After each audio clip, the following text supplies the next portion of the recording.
সেখানে তো হাড্ডি হইলেও খুঁজে পাওয়া যাবে, হাড্ডি হইলেও খুঁজে পাওয়া যাবে। কিন্তু যে সময় তোমাদের কোনো অস্তিত্বই ছিল না, ওই সময় আমি আল্লাহ তোমাদেরকে এক ফোঁটা নাফাক পানি থেকে বানাইছি।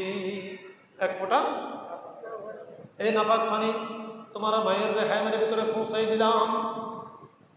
এই নাফাক পানি 40 দিন সেখানে ছিল। 40 দিন পরে আমি আল্লাহ এটাকে একটা রক্তের চাকায় পরিণত করলাম। ওই রক্তের চাকা অবস্থা 40 দিন ছিল। এরপরে আমি আল্লাহ এটাকে গোশতের টুকরা পরিণত করলাম 40 দিন পরে। কতদিন পরে? 40 দিন পরে। আবার 40 দিন পরে আমি আল্লাহ এই গোশতের টুকরাকে হাড্ডি বানাইলাম। 40 দিন ছিল। 40 দিন পরে আবার এই হাড্ডির উপরে গোশতের লেপন দিলাম, গোশতের লেপন।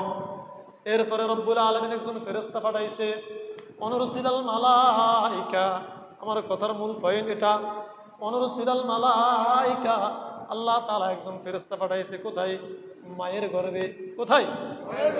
মায়ের গর্ভে। সর্বপ্রথম ওই ফেরেশতা আসিয়া আল্লাহর হুকুমে মায়ের রেহামের ভিতরে যে বাচ্চাটি আছে ওই বাচ্চার ভিতরে রূহ দিল। রূহ কি দিল?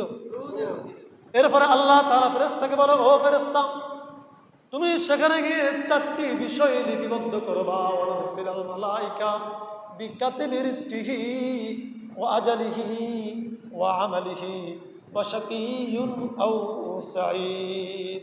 আল্লাহর হুকুমে ফেরেশতা মায়ের গর্ভে থাকতেই 4টা বিষয় লিপিবদ্ধ করেছে। তার মধ্যে 1 নম্বর হলো রিজিক। আমি মায়ের গর্ভে থাকা অবস্থা আমার রিজিকের ব্যবস্থা কি হবে? মায়ের গর্ভে থেকে দুনিয়াতে আসার পরে আমার জীবন যেদিন সূচনা হয়েছে সেই দিন থেকে মৃত্যু পর্যন্ত প্রতিদৈনিক কোন বছরের কোন মাসের কোন তারিখে কোন সময় আমার খাবারের ব্যবস্থায় কি হবে, মালায়ে ফেরেশতা আল্লাহর হুকুমে মায়ের গর্ভে থাকা অবস্থায় তা সিদ্ধান্ত দিয়ে দিয়েছে। তাহলে আমাদের রিজিকের ব্যবস্থা, আমাদের রিজিকের সিদ্ধান্ত কোথায় হয়ে গেছে? মায়ের গর্ভে থাকতেই। মায়ের গর্ভে থাকতেই আমাদের রিজিকের সিদ্ধান্ত হয়ে গেছে। আল্লাহ পাক রব্বুল আলামিন বলেন, ইন্নাল্লাযীনা ক্বালু রাব্বুনাল্লাহ। যে ব্যক্তি স্বীকার করবে, যে ব্যক্তি বলবে আমার রব আল্লাহ, এর অর্থ হলো আমাকে বানানোওয়ালা আল্লাহ, আমার বাসস্থানের ব্যবস্থা করবে আল্লাহ, আমার রিজিকের ব্যবস্থা করবে আল্লাহ।